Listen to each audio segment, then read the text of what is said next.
Hello and welcome to Breaking Down Breaking Bad, the return slash the beginning.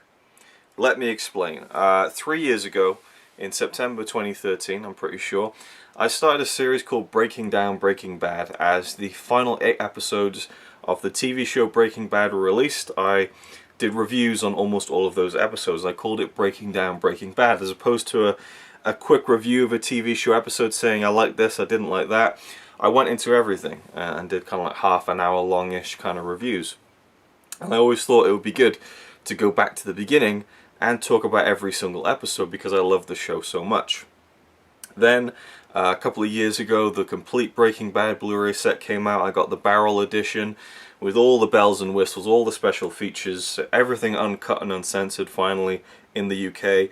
And I thought what would be great would be if I went back to the beginning, the very first episode of Breaking Bad, and went through the whole season, the whole series, every season, every episode, went through all the special features, all the deleted scenes, all the insider video podcasts and the featurettes and the making ofs, the documentaries, the deleted scenes, the outtakes, everything, and talked about them and did a video series about them. And that's what this is going to be. I've now decided to start this, to get it up and running. I have the Blu-rays, I've been sitting on them for years. Now I'm finally going to go back to where it all started, to the very first episode of Breaking Bad, which was aired, I believe, in 2008. I'm pretty sure. I should have looked that up. I'm so thorough with these things, but I didn't have the time. Of course I had the time, but I didn't make the time, I should say, to find out when the first episode aired. But nonetheless, it aired quite a while ago. And I went back and watched the first episode on Blu-ray. I'm going to talk about that very shortly, but first I want to tell you what you can expect. If you haven't seen Breaking Bad before, and maybe you feel like joining in, maybe this is kind of the kick up the arse for you to finally watch it, and you want to join in with this series episode by episode and comment along, that'd be amazing. I'm not expecting anyone to do that, and I'm sure most people have seen the show, but I will be spoiling Breaking Bad. Now, I'm not going to jump ahead too much in case people do start following along in that sense, in which case you'll have to comment and let me know. Otherwise I might start jumping ahead and spoiling things, but I'm just going to assume that you know what's going down, but I'll be careful at the same time. And if you have seen Breaking Bad, I'll get out of the way now. I'm a huge fan of the show. I love it, and all this series is going to be is a complete gush fest as far as I'm concerned. I mean, I'll try and be critical here and there, but I really can't see that being much of a thing in this series because I love the show so much, and I'm really excited to go back to the beginning and watch it all over again. It's been 3 years since I've given the show a full watch, so it feels like the perfect time. The creators of Breaking Bad went off and did the spin-off show Better Call Saul, which is now it's finished its 2nd season, and I'm kind of feeling a bit of kind of Albuquerque, Vince Gilligan created drama, 40-minute episode withdrawals. I need to kind of go back to that world. Better Call Saul season 2 was so great, was so good. I thought I have to go back to Breaking Bad now. And see Mike again and see Saul again, but also just enjoy the Walter White story all over again. The first season is the only season of the show that I've only seen once. Season 2, 3, 4, 5, I've seen all of those episodes at least twice. I watched them all initially. I may as well just tell the story now. I've told it before, but and it kind of ties into this episode, the first episode. It's the beginning, so this video is going to be longer than the rest because I have to set everything up, and I will be trying to inject personal stories here and there where I can. I'd heard about Breaking Bad, Breaking Bad, oh yeah, Breaking Bad. Yeah, and to me it all melded together. Oh, you gotta watch Breaking Bad, you gotta watch The Wire, you gotta watch, The Sopranos and all this, and it's like, Mad Men. Even Walking Dead, Walking Dead, literally I thought The Walking Dead sounded like the most boring show I'd ever heard. The Walking Dead. Connie tried to get me to watch it, and I was like, oh, yeah, go on, put it on. So she put on the first episode of Walking Dead, and I was like, just put the next one on. Could we just watch the next one straight away? And then we just watched the whole first season of The Walking Dead in about a day. But it was kind of the same with Breaking Bad. I was just like, I'd heard about it from Robbie Webster. I have to kind of credit him to kind of for introducing me to the show. Not directly. I wasn't a good friend of his at that point, but I was following his channel, going through all of his videos, and he was talking about this show called Breaking Bad. I was like, oh yeah, I've heard about that before. Then he told the story, like what it's about, and I thought, this sounds pretty good. Bryan Cranston is in it. He's the lead character of Walter White, and I'm a big fan of Malcolm in the Middle. And I was like, that sounds interesting. Him in more of a dramatic show, you know, because he was so great in doing the comedy in Malcolm in the Middle. But again, I'm not going to bother. And then it just kept coming up again. And I thought, all right, let's give it a shot. So I downloaded the first episode of Breaking Bad. I was going to watch it, and then I saw that it was longer than a normal hour-long episode of drama TV, which is around 40-42 minutes. You know, you take into account the ad breaks, 15-18 minutes of ad breaks in an hour of television. So every episode is around 40-42 minutes. This one was like 50-something odd minutes. It was like almost an hour long, and I was like, oh god. I was like, oh, so I just watch it another time. Like, I was so down on watching this show, and I decided, right, I'm gonna have a bath. I've had a long night at work, so let's just bring the laptop in. So I put the laptop on the toilet. That's what I used to do, because the toilet was kind of at the foot of the bath, so I could literally just lie in the bath, relax after like a long 8.5-hour shift, and just look straight ahead and watch something. I'd watch films sometimes, not full films obviously, but episodes of Family Guy, whatever. So I put Breaking Bad on, and I was watching it, and I was like, finished my bath, got dried up, went back into the bedroom, took the laptop in, finished the episode, and I thought, I kept on going, and within 16 days I'd watched everything there was to watch. And I've said this before, I've told the story probably 100 times already, but I mean, it was the weirdest 2 weeks, because I was in hell at work, because I would go into work operating on like 2 hours sleep. It was hell, but I was loving Breaking Bad so much, and I just could not stop watching it. I would stay up until 6-7 o'clock in the morning sometimes, just binge watching this show. And then towards the end I started like pulling back a bit, because I was like, oh no, it's almost over. And then I had like about 6 months to wait until the final 8 episodes aired. So suffice it to say, I became a big fan of Breaking Bad real quickly. And kind of my general opinion of the show now is that every season gets better. The first one I enjoyed. The second one, was kind of like, it's getting better. The third one was like, holy shit. The fourth one was like, that's the best season of TV I've ever seen. They can't top that. The next 8 episodes were like, they're almost topping this, holy shit. And then the final 8 episodes were like, that was beyond anything I ever expected. So I'm interested now to go back to the first season, having the whole knowledge now, knowing where everything goes, and to look at it in a different way. And I'm already doing that. I mean, I've only watched the first episode so far, and that is what I'm going to do. I'm going to stick to this. As much as I might want to jump ahead, I'm going to watch an episode, watch all the special features related to that episode. I'm going to make the video before I go on to the next episode. So this might take me a year, it might take me 2 years, but we'll see what happens. I have plenty of long-running series. Why not throw another one into the mix? And I haven't even started talking about the episode yet, and we're 8 minutes into the video. At least I'm 8 minutes into filming this file right now. So it goes to show you that I have a lot to say about the show. Where was I? I kind of threw myself off track there. My train of thought, with all the facts and opinions getting mixed up in the back cart there, is running off the rails, I think. There might be a little bit of an adventure going on inside my head with joy and sadness, that I need to kind of get them back into the HQ so I can kind of get back on track with this. Right, Breaking Bad. That's what we're here to talk about. So, I watched it on Blu-ray, and I'll say this: the Blu-ray transfer of season 1. I'm assuming season 1, because I mean it's the pilot episode, the first episode that they made. It doesn't look great. I mean, it's in high definition. I'm glad that it's in high definition, obviously, and I'm pretty sure it was shot on film. I don't think that it. I mean, because they shot Better Call Saul on digital, and they kind of lamented that fact in the Better Call Saul Insider podcast.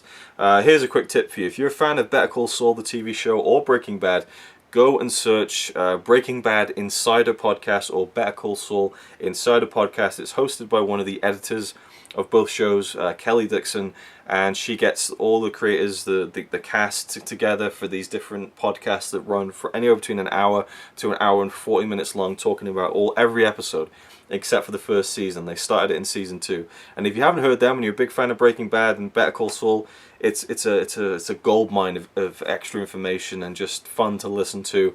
Although I have said in the past that they should just call it the Wonderful Podcast, because Vince Gilligan, the creator of the show, the creator of Breaking Bad and Better Call Saul, wonderful is like his favorite word. He's almost too nice. Everything's wonderful, wonderful crew, wonderful cast, wonderful thing. And it's weird because when you notice someone who does that a lot, whether it be in a podcast or in real life, you can those kind of things can kind of bug you when the glass shatters and you realize they say that damn word all the time. Like I probably have my own things that you guys have picked up on and stuff. But he's just so endearing, you kind of let him off the constant overuse of the word wonderful. And I'm sure I'll be hearing plenty of that in the commentaries throughout these Blu-ray discs of the Breaking Bad series. Anyway, where was I going with this? Again, I've got to try and keep myself on track. I don't keep notes for these things. I should have done actually, but I'm pretty sure I can keep everything in check in terms of the special features I'm going to talk about in this video, because there's not that many, and it's kind of easier to break it down this way. What I'll do is every episode I'll talk about the commentary if there's one, or deleted scenes if there's some of those, and at the end of every season, the finale episode review, I will talk about the rest of the special features on the Blu-ray disc and maybe overall thoughts of the Blu-ray. Anyway, the Blu-ray, aha! I brought myself back inadvertently. The Blu-ray doesn't look great. I mean, it looks very good, but I mean, some of it just, it doesn't look as good as it could be. And as far as I'm aware, the quality of the transfers gets a lot better as the seasons go by. Even the disc doesn't feel authored very well. It doesn't play on the PS4. It will not load. It gets stuck on the kind of loading, the kind of chemical periodic table graphic. It gets stuck on the loading bar. I can't get it to play on the PS4, so I had to dig out my old player. It works on there, thankfully, but I mean the menu is clunky. Like you press right and it takes a couple of seconds for it to process, you know. And I'll probably show you a clip of that in the finale episode review of Series 1, because I also want to show you something that's really annoying on the menus. Either way, if it doesn't, I don't know, the Blu-ray disc, I mean, I'm not sure, it must have come out, I guess, straight after the first season came out, and this is early-ish days of Blu-ray. I mean, things are a lot more advanced now, so I'm assuming that later on, like season 5 Blu-ray is going to, the menus are going to be a little bit more smooth than they are on this disc. But yeah, that was just a complete like random thing that I wanted to throw out, because the Blu-ray, the transfer didn't look fantastic, but I kind of like that. And work with me on this one. It was very weird to go back to the first episode and see all these characters looking significantly younger than they were the last time I saw them, which was in the last 8 episodes of this. Literally, I haven't watched a Breaking Bad episode since the final episode aired. You know, I think I rewatched the final episode once, but that was it. So going to Better Call Saul, and then now back to the beginning of Breaking Bad, and seeing Anna Gunn and Betsy Brandt and Dean Norris looking a lot younger than, you know, than I remember them. Even Aaron Paul looks like, well, he looks 10 years younger, but I mean, he almost is 10 years younger at this point. I mean, we are the 10-year anniversary of Breaking Bad is not far off, and I did think about delaying this series until then, but I couldn't wait. I couldn't wait to get back into the world of Albuquerque as presented by these amazing filmmakers, TV makers. So let's get into the episode. I mean, like I said, it felt almost like it was older than it was, because the print, the transfer didn't look as nice and clear and shiny as some of the Better Call Saul episodes. Obviously, the film grain is there, but it's a bit too grainy. But again, I'm no kind of expert on this kind of stuff, but the transfer isn't great. I'll say that it's a bit soft. It's not as sharp as I would have liked with the grain, if that makes any sense. But you can see some of the film crackles and little hairs every now and again, or little pops and stuff, and I kind of like that. And it felt like I was going back to a show that was made 20 years ago or something, and seeing the characters look younger. Right, let's get to the episode. The episode begins, I mean, Breaking Bad, you all know the story. It's about Walter White, a chemistry teacher who is diagnosed with inoperable lung cancer, and you know, is faced with his own mortality. And so through a series of circumstances, he sees that there is a lot of money to be made in crystal methamphetamine production and selling. And he thinks to himself, well, I'm a chemistry teacher, I can make a chemically pure crystal meth, and and it'll be a hit, and I can sell it, and I can make all the money that I need to provide for my family when I die very soon. And we see this person literally break bad, go from a straight-laced guy with a great past in chemistry, and very an acclaimed person in his field, go and a family man. He has a wife, he has a teenage son, there's another baby on the way. He just celebrated his 50th birthday, and he decides to completely turn away from that straight-laced lifestyle, purely for his family. It comes from the purest, nicest thing possible, which is to provide for your family and to make sure that they're okay once you're gone. And again, knowing that you're about to die, although it could happen, anytime soon. It could happen. I mean, he says that best case scenario with some chemotherapy, I could live for another couple of years. But that's about it. So he has to start thinking about the future, and he knows. He works. He has a job as a chemistry teacher in a high school. He actually works a second job at A1 Car Wash, and there's a scene in the first episode where some of his students find him literally on his hands and knees washing a tire, and you really see the humiliation of this character, Walter White, where he's working two jobs to keep everything afloat, and he sees a way in to make a shitload of money, which is what he needs at this point. He could step back from doing the demeaning car wash stuff, and he could build up enough money to leave his family, to set them up for the rest of their lives. And it's a great story. It's a really great story, but it's made all the better by the people who make the show. The writing, the directing, the editing, the cinematography, the performances. They are all everyone's firing on all cylinders as far as I'm concerned for most of this entire show. But the first episode, we're getting there. The first episode is called Breaking Bad, and it's the pilot episode, and I almost feel like this could be a movie. I almost feel like you could maybe even take the second episode and tack it on, and you could make some kind of a movie there.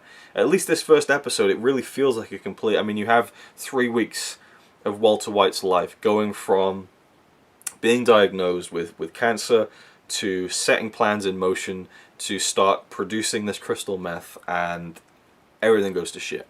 The first scene of the show, we open on these great shots of the desert out in New Mexico, and I have to say it is one of the greatest shots. Not the first shot. There's a couple of establishing shots of like a cactus and stuff like that, and some mountains and things. And then we just see this blue sky and this pair of kind of khaki like pants flying over in slow motion, flying across the blue sky. The fabric rippling in the wind, and then it starts to come down to the ground. The camera pans down with it. The air inflates the pants as if legs are starting to kind of form inside it, and then it hits the dirt road. It crumples into a flat kind of mess of fabric, and an RV tire runs straight over the pants and goes careening off down the road. I mean, it is an amazing shot done in slow motion, and it's all real. It just. I watched it back a few times. I saw this great video recently called 100 Years, 100 Shots, which takes one shot from every film, not from every film, from a film from every year, from 1915 to 2015. This editor has selected one shot that sums up the entire year, or was an iconic, symbolic shot from a film for every year for 100 years to show the progression of cinema. And I feel like if you included TV in that, the pants shot would be right up there as one of the coolest shots I've ever seen. I mean, they mentioned in the audio commentary that Vince Gilligan, the director of this first episode and also the creator of the show, he says that they just kept throwing it until they got it right, and they got it right. It is a perfect shot, and it is so emblematic of how Breaking Bad would take these amazing shots and slot them into this dramatic story in a way that worked. Wasn't too overbearing, wasn't too flashy, wasn't too, hey, look at this really cool shot that we're throwing in just to make it seem like everything is a lot better than it is. No, it perfectly fits because everything else is up at that level too. The acting and the writing, as I've said, the editing. And it's an embarrassment of riches when you watch a show like this for things that just look fucking awesome but work at the same time. And it's just a great opening shot. Like, where the hell is this going? Where did those pants come from? And what is this RV doing? Just running down the road, going left to right. You know, there's a guy inside driving it with a gas mask on, wearing nothing but a pair of tighty whitey underpants. There's two guys passed out in the back. There's a guy passed out in the passenger seat. He crashes the RV. He comes stumbling out of the RV, gets a video camera, and leaves his family, his wife, his teenage son, a message, which seems like a goodbye. Tears streaming down his face. An amazing opening performance from Bryan Cranston in the episode as Walter White. He lays down his wallet on the floor with all of his details so that the police obviously would know exactly who he is. It seems to be an admission of guilt, but he says that, you know, no matter what you hear about me over the next few days, just know that everything I did was for you, and it was with you in mind. And then he walks out onto the road. There's sirens in the background. The RV is kind of dipped down in this ditch, and he pulls a gun out and points it at the road.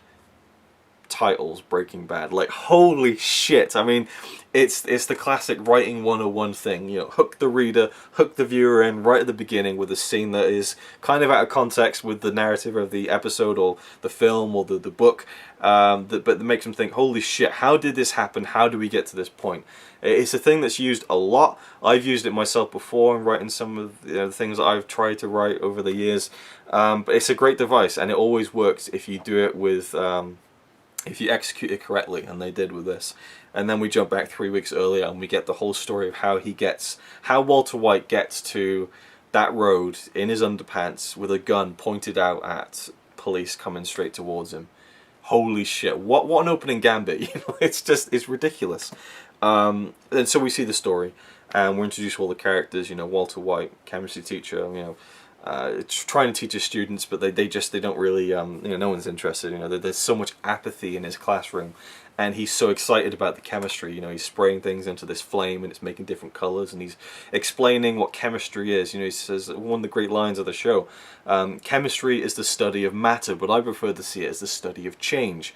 It's the constant, it's the cycle, it's the evolution. I'm paraphrasing here, and the one line he says, it is growth, then decay, then transformation. It's really fascinating, really, and people always go back to that as him summing up the entire fucking show. It is growth, then decay, then transformation. It's the you know, where we see this character go is just truly incredible. And looking at that first shot, going back to that with the pants, if you look at that as kind of the first shot of Breaking Bad, it isn't real. There's a couple of like shots of the landscape, but that's the first proper shot of Breaking Bad. The pants flying overhead, such an amazing shot, an iconic shot at this point. And then you look at the very last shot of the very last episode, and I'm not saying they fit or you can compare them or there's a before and after comparison to be made, but it just shows you how strong the imagery is in this show, in where it begins and where it ends. And that scene in the chemistry room is fantastic, and we see how much he cares about his craft, but no one else seems to, you know. And it's his 50th birthday, you know, and he's going through a very typical kind of midlife thing. You know, his wife is giving him veggie bacon to watch his cholesterol, you know, and you know, his teenage son is kind of not whining so much, but, you know, typical teenage son. And of course, his son Walter Jr., played by R.J. Mitty, has I forget what he has actually. Is it a form of cerebral palsy? I think it is. And the actor has it in real life, not to the degree of the character. He affects more of the symptoms or issues that go along with that. I think movement disorder, by having crutches to walk. The actor doesn't need those, but he had to kind of adjust to that, I guess, and make it work for the character. And I think he does, and I think he makes a very believable teenager with those problems. And I like how that's just there, and it's never really too much of a, you know, it's not there to make a statement, I don't feel. It's there, and it fits and it works, much in the same way as for me, you know, not to always bring it back to Star Wars, but, you know, the lead character of The Force Awakens is a girl, and that is it. And that there is no, to me, there is no feminist agenda there, in the same way that there is no cerebral palsy agenda in Breaking Bad. Again, I'm not entirely sure that's what the character of Walt Jr. has, so that's an uneducated guess on my part, but I'm pretty sure that's what it is. And of course, there's many different forms of that you know, the whatever you want to call it. It's not a disease so much, and again, as I said, uneducated, but I like how that is part of his character, and it's never really played on too much. It's never really leaned on too much for any reason other than the fact that that's just who the character is, and I like that.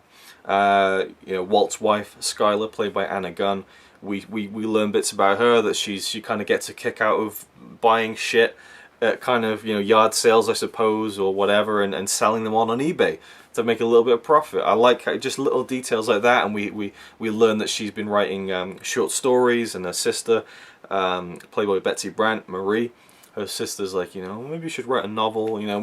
This kind of conversational things that don't feel too much like exposition. We get to learn more about all the characters.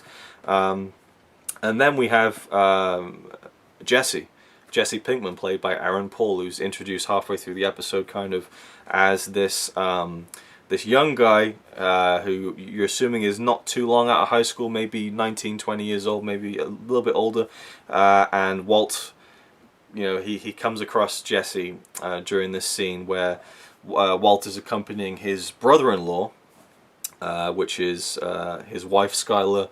I don't know why I'm setting this up like you've never seen the show before, but you know, it's nice to kind of set things up at the beginning, to kind of set the table at the beginning here. You know, Walt's wife, Skylar, her sister Marie's husband, Hank, played by Dean Norris, is a DEA agent. You know, is that a drug enforcement agency? I don't know, but he works with drug busting in Albuquerque, New Mexico, which is where they shoot the show and where the show is set as well. And Hank is a very boisterous character, the complete opposite of Walt, and I love their dynamic because Walt is so, as is kind of mentioned in the audio commentary, a little bit limp almost. You know, he's just, whereas Hank is just like, you know, he's more of that kind of stereotypical man, which I hate, but I love how he represents that, and how Walt is kind of the antithesis of that at the beginning. And again, we see the transformation, but Hank, you know, at Walt's 50th birthday party, a surprise party that gets thrown for him, Hank just steals the spotlight completely. You know, he's there, he's kind of holding court with everyone in the living room, he's making everyone laugh, he's flipping the bullet out of his gun and catching it and all this kind of stuff. Walt's kind of stood there awkwardly with his beer. Hank gets up and takes the beer from his hand. In the audio commentary, they mentioned that Bryan Cranston came up with that idea for Hank to kind of take the beer out, and that's a great moment of characterization there that just kind of shows you the dynamic between both Hank and Walt, but just Walt in general, I think. You know, Hank kind of takes over the whole thing. He's like, hey, I did this drug bust, let's look at the TV, everyone gather around. You know, Walt is left there, just, you know, he's supposed to be the birthday boy, but all the attention's on Hank.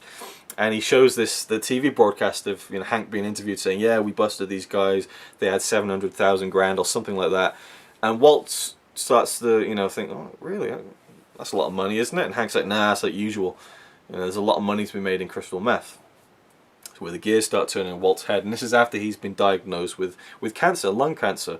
That happens fairly early on in the episode. He's coughing every now and again. He collapses at his job at the car wash and gets taken to the hospital and diagnosed. And that's a great scene where he sat there completely just nonplussed by it. And all he can think about is the fact that the doctor who's telling him that he is going to die has a mustard stain on his white jacket. You know, he's like, do you understand what I just said to you? Yeah. Lung cancer. Inoperable. Did you know you have mustard on... Like, it's such a great moment because I'm sure that's what happens to a lot of people. I'm sure that the reaction to finding out you have cancer... I mean, again... I don't know anyone, well, I have known people actually, but I've never heard a first-hand story of someone being told that. But I can imagine that the kind of psychological reaction in people's heads would either jump to the complete extreme or to the complete sense of just apathy to it, you know, just kind of, okay, I got that, and then almost like a sense of denial, or just complete breakdown. And Bryan Cranston plays it perfectly. And we see that Walt is the person who kind of, he's rocked by it clearly, but he's already working out in his mind, how am I going to leave behind money for the family? Okay, it's inoperable. I'm gonna die probably in the next couple of years. I need to figure something out for my family. And that's what's so great about the show, because he goes on to do so many things over the next few seasons that you can't believe that it's the same guy. But it all stems, the root is this very, believable place of, doing anything for your family. Skylar doesn't work. At that point, things happen later on, and he feels like and he's got another kid on the way. He needs to provide for that kid as well. He might not even see this kid get born, who Skylar's now pregnant with. So there is so much motivation for him to do anything necessary. He figures, and this isn't really said in the episode, but I'm assuming Walt figures, hey, there are people out there hitting up crystal meth. They're going to do it whether I get involved or not. Why don't I, if it's there, why don't I get involved? And the meth that I'm sure that I can produce is going to be so much purer than anything else. None of this filtered down shit, that people are going to love it and they're going to want to pay to get more of it. But he doesn't know the business side of it, going on the streets selling this stuff. He's got no clue about that. The chemistry is where it comes from. And so he goes along with Hank to a drug bust, and he goes in and gets to see like the setup and everything, and very much kind of gets a first-hand look at how these operations are run and how he probably wouldn't do it himself. And he sees this kid climbing out of a window who's just slept with some woman, and he falls off the roof, and he's looking around the corner at the DEA trucks, and it's Jesse Pinkman, who was a former student of Walter White's, and he notices him and he's like, Jesse? And Jesse's like, oh shit, and then he runs off and takes off in his car. So Walt tracks him down. Jesse was still in the files at the school system, and he's like, again, the famous line, you know the business and I know the chemistry. No one's coming after you unless you help me make crystal meth. And Jesse's like, this is ridiculous. He can't believe it. He cannot believe his old teacher's come to to say, I want to cook crystal meth with you. Another great line, you are not how I remember your high school, like not at all, And so his hands are tied. He's got to kind of go into business with Walt now. Jesse's former partner got busted in the drug bust I just mentioned, and so Walt gets all the equipment and says, right, Jesse, we're gonna cook this crystal meth. He makes a rookie mistake already of saying, well, we're gonna cook it in your garage, aren't we? Jesse's like, I don't shit where I eat. We got to find somewhere else, and Walt hasn't got a clue.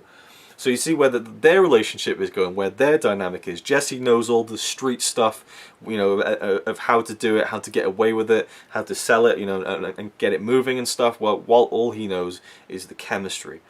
And so they decide on getting an RV, which is a great idea, bro. A great concept, a moving meth lab. It's brilliant. Every time I play GTA 5 and I see like I see an RV driving by, I'm always like, Jesse. Me and my friend Alex, we always say it when we see one. It's such an iconic image now, that RV that they buy, and they go out into the middle of the desert and they cook, and the two characters clash so much. Jesse doesn't take it as well. Jesse sees it as an art, whereas Walt doesn't. But then it's lots of different things that kind of happen again over the course of the series, and both of their stances on things change dramatically through the events that take place throughout the entire course of the series. But it's great to go back now to this first episode to see where it all began, to see Walt and Jesse at that very first moment of their new relationship after school and everything like that. We never get to see that part of it, and that's how it should be. I would never want to see that, because I don't think you should go back too much and try and tell everything. Some things are best left to the imagination, and Jesse Pinkman being Walter White's student is one I don't really need to see on screen anytime soon. And in fact, I don't think it would be that interesting anyway. We can all imagine how it went. So the episode, it's got lots of great moments, where we see Walt start to become a different man. Near the beginning, it's his birthday. An infamous scene, I suppose, where he gets into bed and Skylar's there with a laptop, and she's got like an item that she's selling on eBay. She's waiting for the bid to, the auction to end. She decides to give him a hand job, and she's kind of looking at this eBay thing while she's giving him the hand job, and he's kind of like, he's a bit, he's not really into it and stuff. And then she's like, what's going on? He's like, you can't even get it up. And then she eventually she works her magic with her fingers, I guess, and the auction goes down. She's like, yes. In fact, she might be buying something to sell on, I'm not entirely sure. But, you know, again, she's literally, you know, trying to service her husband, and he just has trouble even getting it up, you know. And then that is kind of paid off at the very end when when he decides to have sex with her, and she's like, Jesus, where did that come from, you know? Is that really you? Which is a really funny line, but it's quite offbeat, you know. And that's what I love about the show, is that we have these very dark, dramatic story plot lines, but there's lots of humor in it as well, dark humor at times as well. And you know, he leaves his job at the car wash and gets to tell the boss what he thinks of him. You know, wipe down this. He grabs his crotch. It's just like, fuck you and fuck your eyebrows. I just love it. It's great seeing someone get so oppressed and then break out of it, and you can kind of live vicariously through that. Who wouldn't love to say that to their boss? You know, like, fuck you, fuck, wipe down this. You know, it's just brilliant. And I love that moment where he's like, wipe down this. And he's smashing all the stuff off the shelves in the car wash by the till, and then he turns around. He's had enough, but then he kind of almost stumbles, and he kind of puts his hand on the wall a little bit, like, okay. Like, it just played so perfectly by Bryan Cranston. He doesn't turn into a complete badass. He's still somewhat of a bumbling kind of, not fool, but, you know, person, a bumbling person. And what else do we see of him that kind of hints at the transformation? I suppose when he realizes that he's going to do this, he's going to commit to this. He takes all the money he has to buy the RV to cook the meth in, and Jesse's like, "Why are you doing this?" And he says, "I am awake." And Jesse's like, "What?" Then he walks out. There's great moments of comedy that come directly after great moments of drama.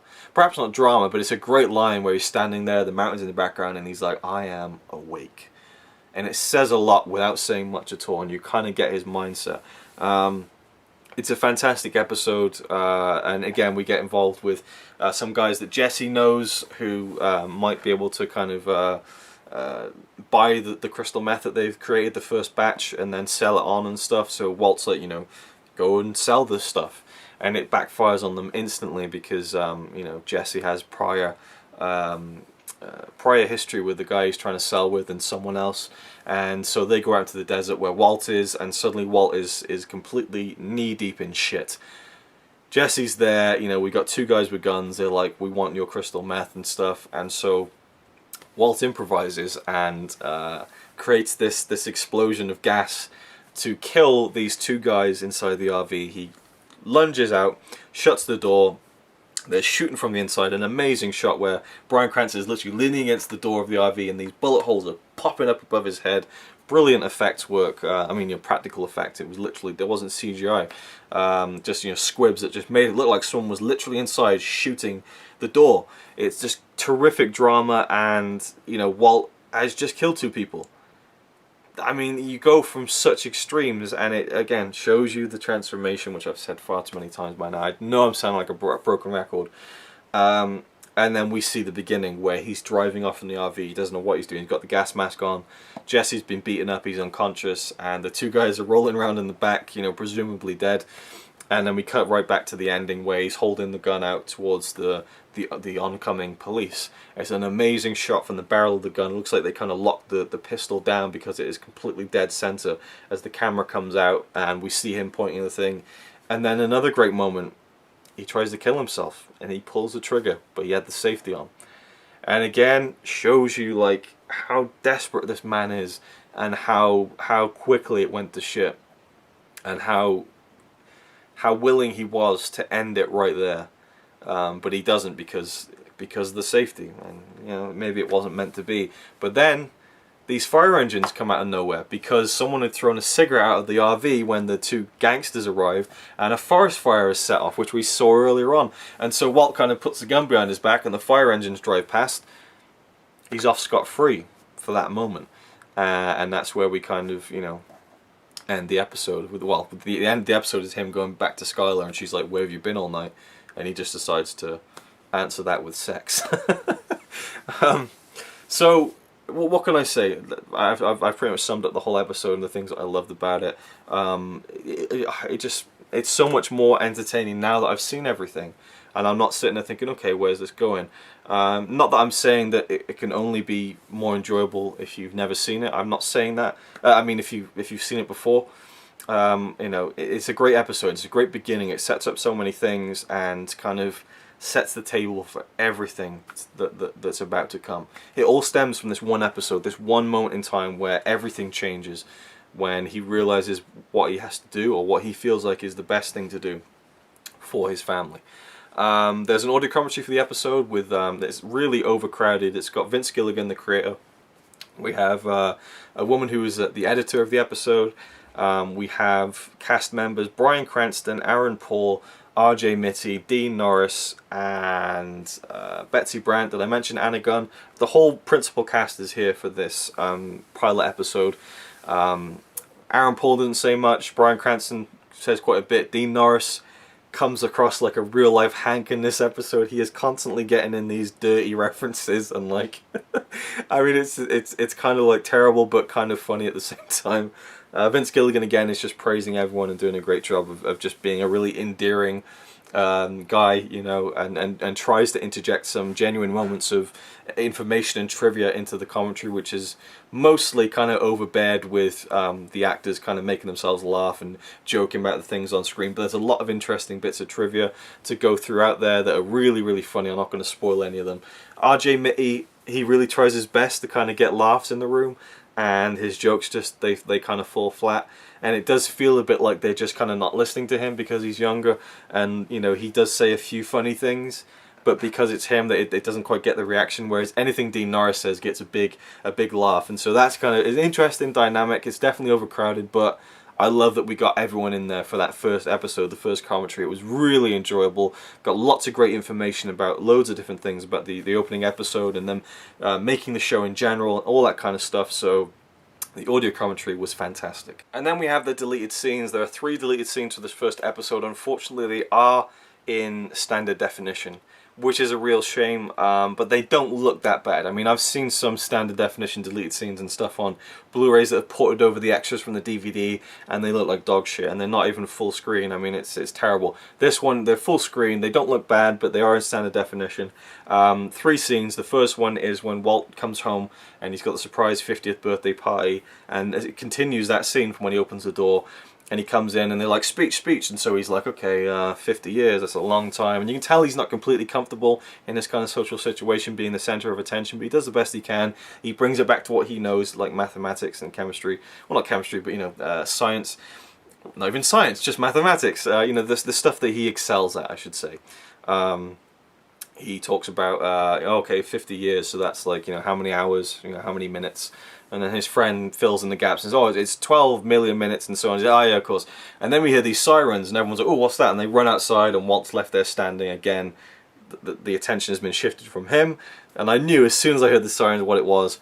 Hank shows up with all his DEA buddies, and he's got these bottles of alcohol. He set the sirens off to make a big entrance, and he's like, you know, happy birthday, swinging dick, or something like that. It's just perfect Hank, just stealing the moment from Walt completely. Even in the commentary, Dean Norris is like, oh yeah, you deleted my entrance from the final episode, didn't you?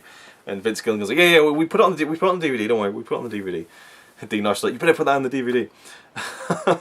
And then the second deleted scene is Walt taking down some of his prizes, the things that he's won, you know, over the years and things. And he's taking some shelves down from this office room, I suppose it is. And I'm assuming that he's setting up for the baby's arrival. It isn't really explained, but I mean, I'm pretty sure. Just putting 2 and 2 together, filling in the blanks. I'm sure that's what that scene was about. Him just taking out his stuff from that room, because we see him in the episode. He's awake in the middle of the night, so he gets up and goes on the stepping machine, and he's looking at his award on the wall, and he's just kind of like, and it looks like a room that you know, they're going to get the baby stuff in there, and that's where the baby's room is going to be. Anyway, so he's taking the shelves down. Walt Jr. comes in and says, hey Dad, can I help with that? Yeah, sure. And so he starts taking some of the nails out. That's pretty much it. It's a nice little quiet moment between father and son. It doesn't really have much punch to it. And I can definitely see why it was left on the cutting room floor. It wasn't really essential. It just was what it was. The third deleted scene is actually a really extended scene, and it shows you like about 2 minutes before the new stuff comes. And I was kind of thinking maybe they should. I don't know how they could have done that without making it seem jarring, but they give you the whole run up into it. And it's when Walt takes all of the flasks and stuff from the school and takes it over to Jesse's house and shows him all of his equipment, like the boiling flasks and everything. And it basically extends that scene by about a minute or so. And there's some really good dialogue in there and a really good ending button to the scene. But again, obviously they had to get it under a certain time, and so that kind of part of the scene was cut out. And I'm glad they presented it on the Blu-ray. So that is it. 3 deleted scenes and a very fun audio commentary with lots of back and forth commenting and laughing and joking and all that kind of stuff. It's a really interesting listen. Gilligan talking about John, is it John? Oh, I forget the guy's name. John Toll, maybe, who is an Academy Award winning cinematographer who shot the first episode. But yeah, loads of great stuff that you can listen to in the audio commentary. I'm not going to spoil everything, just give you my general thoughts. It was fun, but a little crowded. And that's it. That's it for breaking down Breaking Bad episode 1. I'm sure I could even, I mean, if I actually did this video while I was watching the episode, I could go into so much more detail. There's so many little things I love, so many little things I could talk about and think, it's just so great. You know, such great little bits of invention and great visual storytelling that you see throughout this show. So I'm going to leave it at that for now. You know, I'm probably always going to forget stuff, but it's a fantastic start to the show. There's one thing. I'll leave it at this one. Just after Walt has found out that he's got cancer, there's an amazing scene of him sat in his backyard. The pool's there. There's hardly any lights. The sun's just gone down, and he's sat there with a box of matches, and he's just lighting the matches, and he's looking at them as they kind of fade and ebb away, and then he flicks them into the pool.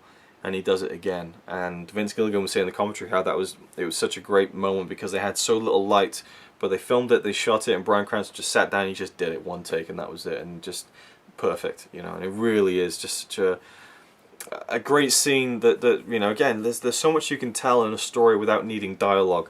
You know, you get his frame of mind completely when he's sat there at that chair, or at least you can read into it, maybe project onto it, or take something away from it. You know, someone who is literally facing their mortality dead in the eye, and he's lighting these matches and flicking them into the pool. And I hate to be that guy, and I hate people who overanalyze this to the nth degree, but it really is like the match is kind of like the symbol of how small we are, and how when you look at things from the outside and you get that perspective, perhaps when you're facing your own mortality, your own death, that, you know, our lives are so fleeting, you know, almost as much as a match being lit and being extinguished and thrown away. And that to me is what I take out of that.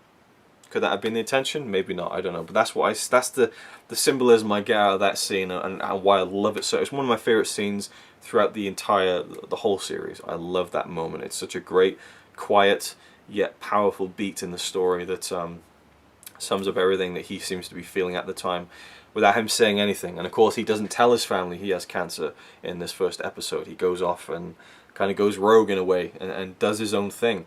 And that's another thing that was really good in the extended scene, where Walt brings Jesse all of the instruments, and he's got the boiling flask and stuff, and he's got some kind of pack of something they need, and Jesse's like, "Oh, you idiot, we need like at least 50 of those."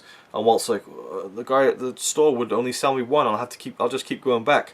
And Jesse's like, "You can't do that. You can't keep going back to the same store. Have you got no sense, you know, whatsoever?" So we get, again, the dynamic between what he knows and what Walt knows, and how the two minds are coming together to, you know, to create this crystal meth and the whole outfit, basically, the racket, I suppose.